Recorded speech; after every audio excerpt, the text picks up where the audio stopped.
के स्टार्ट होते ही हम एक लड़के जून वू को देखते हैं जो एक फ्लैट में अपने पेरेंट्स और सिस्टर के साथ रहता था। वो अपना पूरा दिन अपने फ्रेंड के साथ लाइव वीडियो गेमिंग में स्पेंड करता था। उसे पबजी गेम का बहुत क्रेज था और उस दिन भी वो उसी में बिजी होता है, लेकिन उसकी फैमिली घर पर नहीं होती। तभी गेम खेलने के टाइम न्यूज पर एक रिपोर्ट आती है कि सियोल सिटी में एक वायरस स्प्रेड हो गया है और उससे इन्फेक्टेड होकर लोग एक दूसरे को ही काट रहे हैं। ये वायरस इतना स्प्रेड हो चुका है कि गवर्नमेंट के कंट्रोल से भी बाहर हो गया है और जो लोग सरवाइव कर गए हैं उन्हें बचाने के लिए कोई रास्ता नजर नहीं आ रहा। ये न्यूज सुनकर वो अपने अपार्टमेंट की बैल्कनी से बाहर देखता है कि वहाँ पर इन्फेक्टेड लोग बुरी तरह एक दूसरे को काट रहे हैं और ये सारे सिचुएशन देखकर वो काफी घबरा जाता है।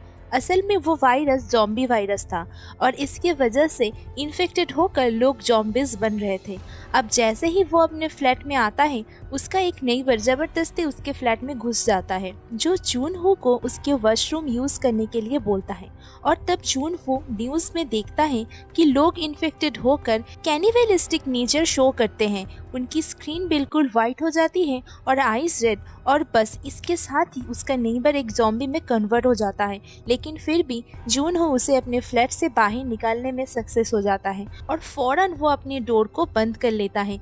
जून हो को उसके फैमिली से मैसेज भी आता है कि क्या वो ठीक है और एक मैसेज आता है स्टे अलाइव। वो एक स्टिकी नोट पर अलाइव लिखता है और उसे अपनी पेरेंट्स की फोटो पर लगा देता है और ये वो एज अ मोटिवेशन करता है। जून हो खुद को फ्लैट के अंदर ही बंद कर लेता है और मेन डोर फ्रिज ऐसा प्रोटेक्शन के लिए यूज करता है ताकि वो ज़ॉम्बी अंदर एंटर ना हो सके। हेल्प के लिए वो एक सेव नोट यानी स्टे अलाइव सोशल मीडिया पर अपलोड करता है ताकि कोई उसकी पोस्ट को पढ़ के उसकी हेल्प करे, लेकिन कोई भी उसकी हेल्प के लिए नहीं आता क्योंकि जहाँ पर वो रहता था वो पूरा एरिया ज़ॉम्बीज के अंडर आ गया था।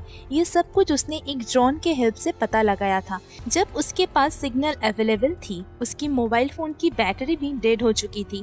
नेबरहुड में ये वायरस तेजी से स्प्रेड हो चुका था और सब लोग ज़ॉम्बीज बन गए थे। इन ज़ॉम्बीज में एक खास बात ये थी कि ये ज़ॉम्बी बनने के बाद भी अपने डेली रूटीन याद रखते हैं, जैसे कि सुनना, देखना, मूवमेंट और डेली रूटीन। जैसे अगर वो सुबह ऑफिस जाते हैं तो वो ज़ॉम्बीज बनकर भी ऑफिस जा रहे थे और सुनने में ये ज़ॉम्बीज में न्यू कॉन्सेप्ट लग रहा था। जून हो को याद आता है कि वो रेडियो के थ्रू किसी के हेल्प के लिए मैसेज भेज सकते हैं, लेकिन उसके घर में ऐसा कोई भी डिवाइस अवेलेबल नहीं था।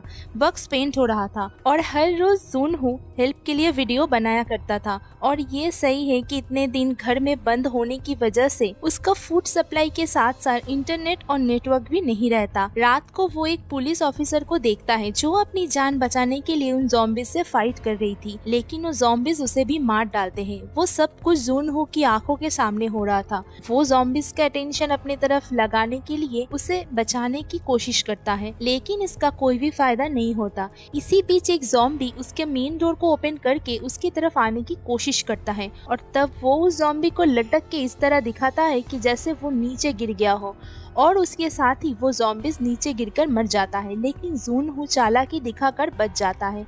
अब इन ज़ॉम्बी से तो वो अपनी जान बचा लेता है, लेकिन देखता है कि घर में खाने की सब चीज़ खत्म हो गई है और तब वो ड्रिंक करके अपना टाइम स्पेंड करता है। स्टार्टिंग में उसे अच्छा फील होता है, फिर उसे हेलुसिनेशन होते हैं कि उसकी फैमिली घर आ गई है, सब कुछ नॉर्मल हो गया है, लेकिन असल में ऐसा कुछ भी नहीं हुआ था। सडन उसका मोबाइल फोन का नेटवर्क रिस्टोर होता है और उसकी फैमिली की तरफ से एक वॉइस मैसेज आया होता है। वो वॉइस मैसेज एक नॉर्मल इंसान में लास्ट था क्योंकि वो भी अब ज़ॉम्बीज बन चुके थे। वो काफी गुस्से में आ जाता है और घर को तोड़ने लगता है। वो गुस्से में घर का सारा सामान तोड़कर फ्लैट से बाहर आ जाता है, लेकिन इन खतरनाक ज़ॉम्बी से फाइट करके उसका भयानक रूप देख के वो वापस फ्लैट के अंदर आ जाता है और बस उसी के दिमाग में एक ही बात घूम रही थी और वो थी स्टे अलाइव। लेकिन ज़ॉम्बीज को देखकर वो ये डिसाइड कर लेता है कि वो ज़ॉम्बीज तो बिल्कुल ही नहीं बनेगा। ये सोचकर वो सुसाइड अटेम्प्ट करने वाला था, लेकिन तभी सामने फ्लोर से कोई लेजर लाइट की हेल्प से उसे बचा लेता है। वो उठकर देखता है तो उसके सामने वाली बिल्डिंग में एक और सर्वाइवर बची थी जिसका नाम किम वू विन था। वो डेली सिग्नल्स के थ्रू बात किया करते थे। योबिन ने अपने मेन डोर पर एक ट्रैप भी लगाया था जिसके अंदर एक ज़ॉम्बीज़ फंस जाता है और मौका देख के योबिन उसे मार डालती है। योबिन एक अच्छी लड़की थी, वो किसी को भी मारना नहीं चाहती थी, लेकिन सिचुएशन कुछ ऐसी थी तो उसे उस ज़ॉम्बी को मारना पड़ा, क्योंकि अगर वो उसे ना मारती तो वो शायद उसे मार डालता।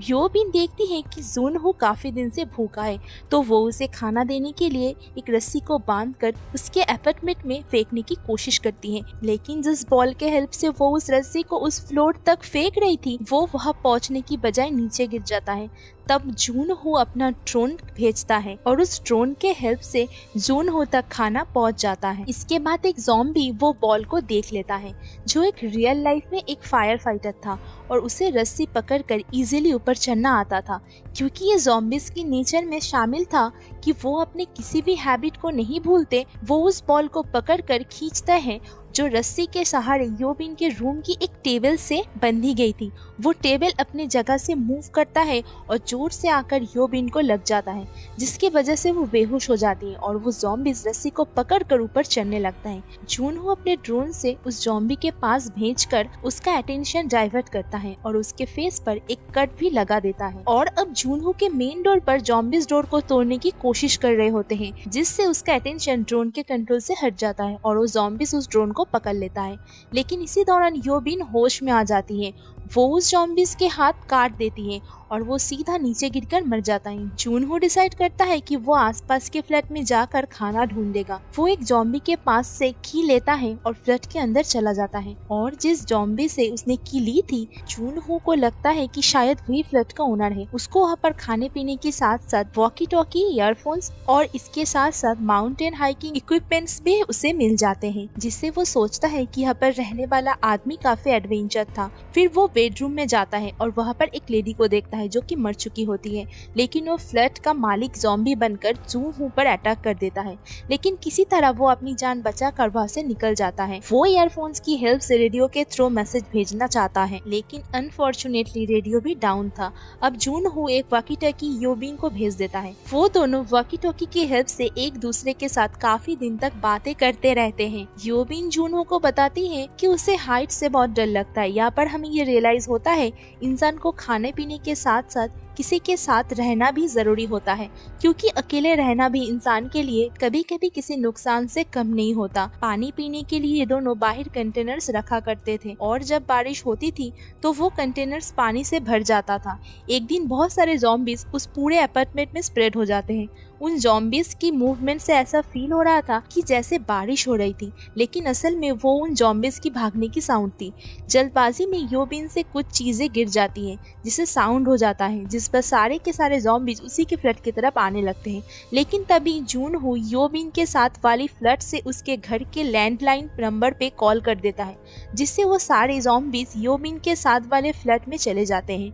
यानी इस ज़ॉम्बीज़ के सुनने की पावर्स काफी स्ट्रॉन्ग थी।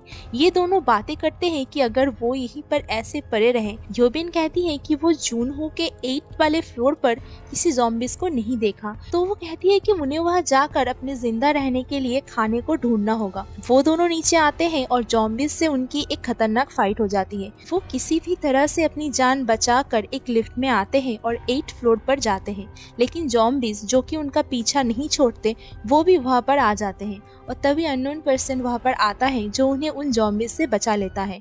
वो आदमी उन दोनों को खाना और पानी ऑफर करता है। योबिन स्टार्ट से ही उस आदमी पर डाउटफुल थी और इसीलिए वो खाना नहीं खाती, लेकिन बाद में उसे मजबूर होकर खाना पड़ता है। वो आदमी सच में एक ठीक इंसान नहीं होता, वो उन्हें धोखा दे रहा था। वो उसमें उन दोनों की खाने में सेंसलेस की मेडिसिन मिक्स कर देता है। उन दोनों के सेंसलेस होने के बाद वो उन्हें बांध देता है। असल में वो आदमी अपने ज़ॉम्बी वाइफ के लिए फूड लेकर जा रहा था। वो योबिन को अपने ज़ॉम्बी वाइफ के रूम में फेंक देता है, लेकिन तभी जुनहो को होश आता है और वो उस आदमी को गन पॉइंट कर देता है, लेकिन फिर भी वो उसकी नहीं सुनता।